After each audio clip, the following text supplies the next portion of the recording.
जो बीकानेर में कुछ युद्ध संघर्ष के टाइम पे जितने भी युद्ध संघर्ष रहे उसको लेकर रेलवे द्वारा एक अहम प्रदर्शनी लगाई गई। इसमें कि हम बात करें शैतान सिंह की बात करें या फिर और भी किसी की जो सेनानी रहे उनकी बात करें तो उनके द्वारा उनके चित्रों के साथ में उनकी प्रदर्शनी लगाई गई है। मेजर शैतान सिंह को परमवीर चक्र से सम्मानित किया गया था। साथ ही साथ में जो और भी जो सेनानी रहे उनको भी प्रदर्शनी में शामिल किया गया है। वहीं जो यहाँ पे अहम बात है कृतिका कि रेलवे प्रदर्शनी के साथ साथ में एक पेंटिंग कॉम्पिटिशन का भी एक आयोजन किया गया था, जो बच्चों द्वारा विभिन्न ऑपरेशन सिंदूर को लेकर भारत के अमृत स्टेशन को लेकर विभिन्न कलाकृतियां बनाई गई थी। तो प्रधानमंत्री अभी जिस प्रकार से रेल जिस प्रदर्शनी का अवलोकन किया हमने रेल प्रदर्शनी का, उसके बाद में जो पेंटिंग उन बच्चों द्वारा बनाई गई थी उनसे वो मिले और साथ ही साथ में उन बच्चों से मिलकर उनकी जो कलाकृतियां हैं, उनकी जो पेंटिंग्स हैं, उनको उनके सराहना की। इसकी सराहना के साथ में जो प्रोत्साहन प्रधानमंत्री के द्वारा उन बच्चों को प्राप्त हुआ, तो केवल एक ही आवाज, एक ही नारा सुनाई दे रहा था, मोदी मोदी के साथ में। इस प्रकार से बच्चे जो पूरा स्टेशन है, बताना चाहूंगा एक ऐतिहासिक पल बन चुका था कि सिर्फ जो बच्चों की जुबान पे अगर कोई नाम था तो वो माननीय प्रधानमंत्री नरेंद्र मोदी के नाम से पूरा जिस प्रकार से स्टेशन है वो गुंजायमान नजर आ रहा था। साथ ही साथ में जिस प्रकार मैं बताया आपको कि एक पहले रेलवे प्रदर्शनी को हमने अवलोकन किया, जो बच्चों की पेंटिंग है उसका अवलोकन किया, विभिन्न प्रकार की जो विरासत जो बीकानेर संजोए हुए है उसका जो उदाहरण देशमुख स्टेशन में दिया गया है, उस विरासत को भी प्रधानमंत्री ने निहारा। प्रधानमंत्री ने जिस प्रकार से जो सैंडस्टोन, रेड सैंडस्टोन की जो कलाकृतियां उसकी बहराव के साथ में जिस प्रकार से जो स्टेशन का पुनर्विकास किया गया है उसको भी प्रधानमंत्री ने उसकी सराहना की है। साथ ही साथ में बताना चाहूंगा हरी झंडी दिखाया प्रधानमंत्री द्वारा, जो बीकानेर से मुंबई एक्सप्रेस ट्रेन है उसको भी रवाना कर दिया गया है। तो विभिन्न सौगातें प्रधानमंत्री द्वारा दी गई हैं, विभिन्न स्टेशन की सौगातें प्रधानमंत्री द्वारा दी गई हैं। साथ ही साथ में अब प्रधानमंत्री यहाँ से जो पलाना है वहां पे प्रधानमंत्री के जाने का कार्यक्रम है। वहां प्रधानमंत्री विशाल जनसभा को संबोधित करेंगे, जो बीकानेर की जनता है, राजस्थान की जनता है, उनको संबोधित करेंगे। साथ ही वहां से न केवल देश को बल्कि पूरे विश्व को एक बड़ा संदेश भी देंगे कि किस प्रकार भारत लगातार अपनी सीमाओं को लेकर सुरक्षित है और लगातार भारत आतंकवाद के खिलाफ एक मुंहतोड़ जवाब देता आया है और आगे भी देता रहेगा। जी कृतिका। बिल्कुल लक्ष्य, ये तस्वीरें भी इस वक्त हम अपने दर्शकों को लगातार दिखा रहे हैं जब इस ट्रेन को हरी झंडी दिखाकर रवाना किया गया है और वहाँ पर जो बच्चे पहुँचे हैं उनके चेहरे पे एक अलग ही खुशी भी नजर आ रही है प्रधानमंत्री नरेंद्र मोदी से बात करने की, क्योंकि ये तस्वीरें इस वक्त हम अपने दर्शकों को दिखा रहे हैं जब इस ट्रेन को हरी झंडी दिखाई गई। साथ ही किस तरीके से वहाँ पर पहुँचे हुए लोगों का अभिवादन करते हुए प्रधानमंत्री नरेंद्र मोदी नजर आए, उस दौरान की ये तस्वीरें हम अपने दर्शकों के साथ इस वक्त साझा कर रहे हैं लक्ष्य। लेकिन अगर हम देखें लक्ष्य, तो एक अलग ही खुशी यहाँ पर बच्चों में और तमाम जो लोग वहाँ पर पहुँचे उनमें नजर आ रही है। प्रधानमंत्री नरेंद्र मोदी को देख करके हर कोई खुश है और साथ ही बात करने की कोशिश हर कोई करना चाहता है। और लेकिन इसके अलावा अगर हम देखें तो प्रधानमंत्री को अपने सामने पाकर और जो तमाम योजनाएं दी जा रही हैं उसकी वजह से एक अलग ही झलक देखने को मिलती है लक्ष्य। क्योंकि इस प्रकार से प्रधानमंत्री ने न केवल बच्चों की उनकी प्रदर्शनी को उनका अवलोकन किया, बल्कि साथ ही साथ में कुछ बच्चों से बात भी की और एक बहुत ही एक दृश्य था जो ऐतिहासिक दृश्य बन चुका है, क्योंकि इस प्रकार से जो बच्चों द्वारा कलाकृतियां बनाई गई थी प्रधानमंत्री ने स्वयं उसको देखा, उसकी सराहना की। साथ ही साथ में कुछ बच्चों द्वारा निवेदन करने को प्रधानमंत्री ने अपने हस्ताक्षर से दिए। तो एक जिस प्रकार से जो वार्तालाप प्रधानमंत्री और इन बच्चों की रही, क्योंकि हमेशा से प्रधानमंत्री ने इस बात को जोर दिया है कि जो बच्चे हैं वही देश का भविष्य है और उनसे लगातार हम देखते हैं कि प्रधानमंत्री विभिन्न जो अपने दौरे पर रहते हैं तो उसमें कहीं ना कहीं कभी न कभी जो बच्चे होते हैं या जो युवा होते हैं उनसे प्रधानमंत्री जरूर इंटरेक्ट करते हैं, उनसे जरूर बातचीत करते हैं, उनसे जरूर मुलाकात करते हैं। तो वही दृश्य भी यहाँ देशमुख के स्टेशन पे देखने को मिला। साथ ही साथ में इस प्रकार से बच्चों से बात की, वहीं जो उनकी कलाकृतियां थी, क्योंकि ऑपरेशन सिंदूर के साथ में अमृत भारत स्टेशन का जो विषय दिया गया था बच्चों को, उससे बच्चों ने अपनी कलाकृतियां, अपनी ड्राइंग, पेंटिंग वगैरह बनाई थी। तो उसका प्रधानमंत्री ने अवलोकन भी किया, उसकी तारीफ भी की, उसकी सराहना भी की। तो न केवल प्रधानमंत्री द्वारा जो वार्तालाप किया गया, प्रधानमंत्री ने अपने हस्ताक्षर दिए, न केवल जो बच्चों का हौसला अफजाई हुआ, बल्कि एक बच्चों में इस प्रकार से बच्चे खुश नजर आ रहे थे, जो मुस्कुराते चेहरे देखे जा सकते हैं विजुअल्स के माध्यम से। आपने किसी का जैसे कहा कि जो मुस्कुराते चेहरे बच्चों के थे, प्रधानमंत्री का वो उनको संबोधित कर रहे थे, उनको प्रधानमंत्री के नाम से जिस प्रकार से जो स्टेशन है वो गुंजायमान नजर आ रहा था।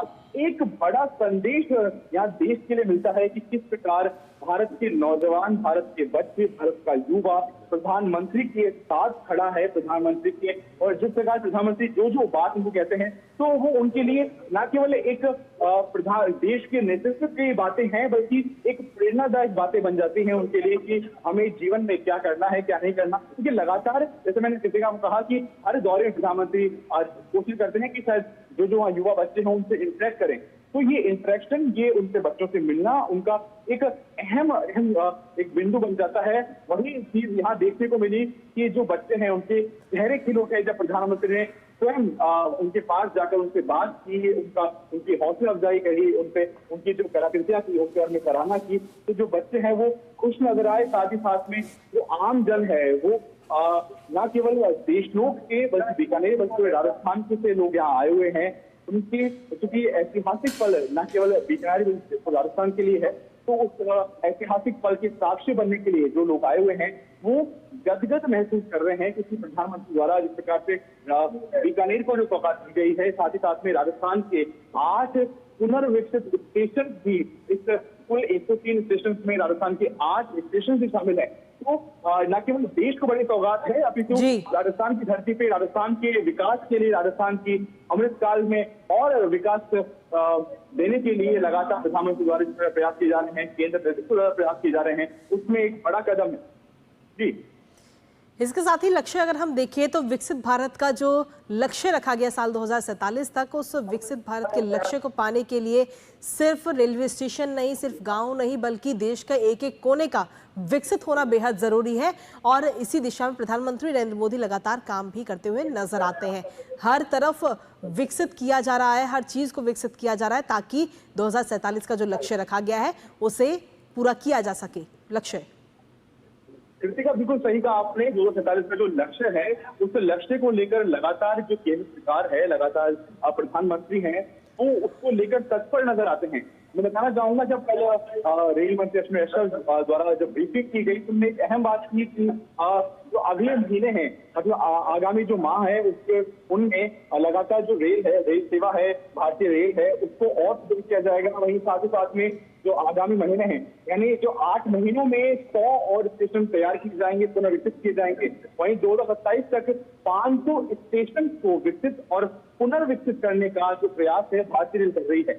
यहाँ पे एक अहम बात समझने की किसी का यही है कि जिस प्रकार की जो कनेक्टिविटी है, चाहे वो ट्रांसपोर्ट कनेक्टिविटी हो, चाहे रेल कनेक्टिविटी हो, कनेक्टिविटी को सुदृढ़ करना बाकी व्यवस्थाओं के लिए बड़ा अहम है। चाहे हम डिफेंस यानी रक्षा की बात करें या फिर हम जो हमारा डेवलपमेंट है, विकास है, ओवरऑल डेवलपमेंट है, इसकी बात करें, इन सभी में जो ट्रांसपोर्ट है, जो कनेक्टिविटी है, वो अहम भूमिका निभाती है। चाहे वो इंफ्रास्ट्रक्चर की बात हो, सड़क संरचना की बात हो, उसमें भी जो कनेक्टिविटी है उसका अहम रोल है। कनेक्टिविटी के इस लक्ष्य के मद्देनजर ही, क्योंकि विकसित भारत में कनेक्टिविटी को भी विकसित किया जाए, इसी के मद्देनजर ही जो अमृत भारत स्टेशन है उसका ये लक्ष्य रखा गया है। वहीं बात करूं अगर जो राजस्थान है, राजस्थान में 25 अलग अलग परियोजनाओं का भी प्रधानमंत्री सौगात देंगे, क्योंकि यहाँ पे बहुत सारी कुछ समस्याएं जो वर्षों से चल रही थी, केंद्र सरकार की लगातार प्रयास के बारे में बाद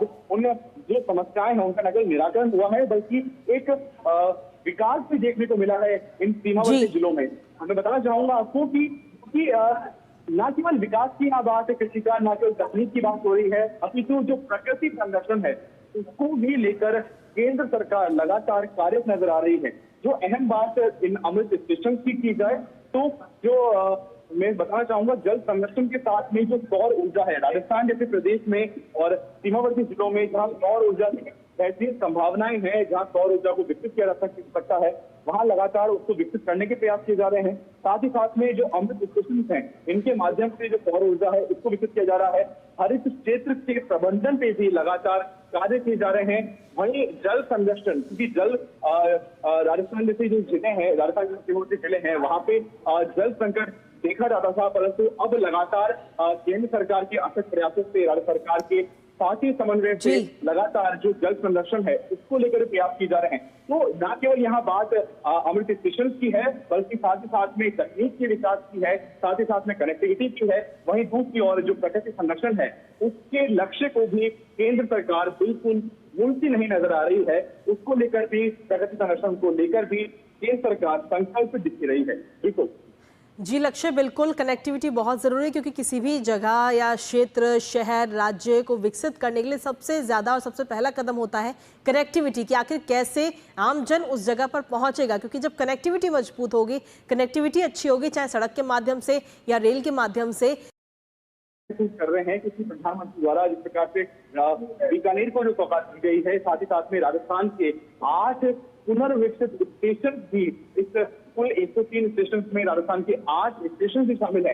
तो न केवल देश को बड़ी सौगात है, अपितु राजस्थान की धरती पे राजस्थान के विकास के लिए, राजस्थान की अमृतकाल में और विकास देने के लिए लगातार प्रधानमंत्री द्वारा प्रयास किए जा रहे हैं, केंद्र द्वारा प्रयास किए जा रहे हैं, उसमें एक बड़ा कदम है। जी, इसके साथ ही लक्ष्य अगर हम देखें तो विकसित भारत का जो लक्ष्य रखा गया साल 2047 तक, उस विकसित भारत के लक्ष्य को पाने के लिए सिर्फ रेलवे स्टेशन नहीं, सिर्फ गांव नहीं, बल्कि देश का एक एक कोने का विकसित होना बेहद जरूरी है। और इसी दिशा में प्रधानमंत्री नरेंद्र मोदी लगातार काम भी करते हुए नजर आते हैं। हर तरफ विकसित किया जा रहा है, हर चीज को विकसित किया जा रहा है ताकि 2047 का जो लक्ष्य रखा गया है उसे पूरा किया जा सके। लक्ष्य कृतिका, बिल्कुल सही कहा आपने। 2047 का जो लक्ष्य है उस लक्ष्य को लेकर लगातार जो केंद्र सरकार है, लगातार प्रधानमंत्री हैं, वो उसको लेकर तत्पर नजर आते हैं। मैं बताना चाहूंगा, जब कल रेल मंत्री अश्विनी वैष्णव द्वारा जब ब्रीफिंग की गई तो एक अहम बात की कि जो अगले महीने हैं, मतलब आगामी जो माह है उसके, उनमें लगातार जो रेल है, रेल सेवा है, भारतीय रेल है, उसको और सुदृढ़ किया जाएगा। वहीं साथ ही साथ में जो आगामी महीने हैं, यानी जो 8 महीनों में 100 और स्टेशन तैयार किए जाएंगे, पुनर्विकसित किए जाएंगे। वहीं 2027 तक 500 स्टेशन को विकसित और पुनर्विकसित करने का जो प्रयास है भारतीय रेल कर रही है। यहाँ पे एक अहम बात समझने की किसी का यही है कि इस प्रकार की जो कनेक्टिविटी है, चाहे वो ट्रांसपोर्ट कनेक्टिविटी हो, चाहे रेल कनेक्टिविटी हो, कनेक्टिविटी को सुदृढ़ करना बाकी व्यवस्थाओं के लिए बड़ा अहम है। चाहे हम डिफेंस यानी रक्षा की बात करें, या फिर हम जो हमारा डेवलपमेंट है, विकास है, ओवरऑल डेवलपमेंट है, इसकी बात करें, इन सभी में जो ट्रांसपोर्ट है, जो कनेक्टिविटी है, वो अहम भूमिका निभाती है। चाहे वो इंफ्रास्ट्रक्चर की बात हो, सड़क संरचना की बात हो, उसमें भी जो कनेक्टिविटी है उसका अहम रोल है। कनेक्टिविटी के इस लक्ष्य के मद्देनजर ही, क्योंकि विकसित भारत में कनेक्टिविटी को भी विकसित किया जाए, इसी के मद्देनजर ही जो अमृत भारत स्टेशन है उसका ये लक्ष्य रखा गया है। वहीं बात करूं अगर जो राजस्थान है, राजस्थान में 25 अलग अलग परियोजनाओं का भी प्रधानमंत्री सौगात देंगे, क्योंकि यहाँ पे बहुत सारी समस्याएं जो वर्षों से चल रही थी, केंद्र सरकार की लगातार प्रयास के बारे में बाद उन जो समस्याएं हैं उनका न केवल निराकरण हुआ है, बल्कि एक विकास भी देखने को मिला है इन सीमावर्ती जिलों में। मैं बताना चाहूंगा आपको कि न केवल विकास की यहाँ बात है, कृषि का न केवल तकनीक की बात हो रही है, अपितु जो प्रकृति संरक्षण है उसको भी लेकर केंद्र सरकार लगातार कार्यरत नजर आ रही है। जो अहम बात इन अमृत स्टेशन की जाए तो जो मैं बताना चाहूंगा, जल संरक्षण के साथ में जो सौर ऊर्जा है, राजस्थान जैसे प्रदेश में और सीमावर्ती जिलों में जहां सौर ऊर्जा की बेहतरीन संभावनाएं हैं, जहां सौर ऊर्जा को विकसित किया जा सकता है, वहां लगातार उसको विकसित करने के प्रयास किए जा रहे हैं। साथ ही साथ में जो अमृत स्टेशन हैं, इनके माध्यम से जो सौर ऊर्जा है उसको विकसित किया जा रहा है। हरित क्षेत्र के प्रबंधन पे भी लगातार कार्य किए जा रहे हैं। वहीं जल संरक्षण, क्योंकि जल राजस्थान जैसे जो जिले हैं, राजस्थान के सीमावर्ती जिले हैं, वहां पे जल संकट देखा जाता था, परंतु अब लगातार केंद्र सरकार के अथक प्रयासों से, राज्य सरकार के साथ ही समन्वय से लगातार जो जल संरक्षण है उसको लेकर प्रयास किए जा रहे हैं। तो न केवल यहाँ बात अमृत स्टेशन की है, बल्कि साथ ही साथ में तकनीक के विकास की है, साथ ही साथ में कनेक्टिविटी की है। वहीं दूसरी ओर जो प्रकृति संरक्षण है उसके लक्ष्य को भी केंद्र सरकार बिल्कुल भूलती नहीं नजर आ रही है। उसको लेकर भी, प्रकृति संरक्षण को लेकर भी केंद्र सरकार संकल्प दिख रही है। बिल्कुल जी लक्ष्य, बिल्कुल कनेक्टिविटी बहुत ज़रूरी है क्योंकि किसी भी जगह या क्षेत्र, शहर, राज्य को विकसित करने के लिए सबसे ज़्यादा और सबसे पहला कदम होता है कनेक्टिविटी कि आखिर कैसे आमजन उस जगह पर पहुंचेगा। क्योंकि जब कनेक्टिविटी मजबूत होगी, कनेक्टिविटी अच्छी होगी, चाहे सड़क के माध्यम से या रेल के माध्यम से,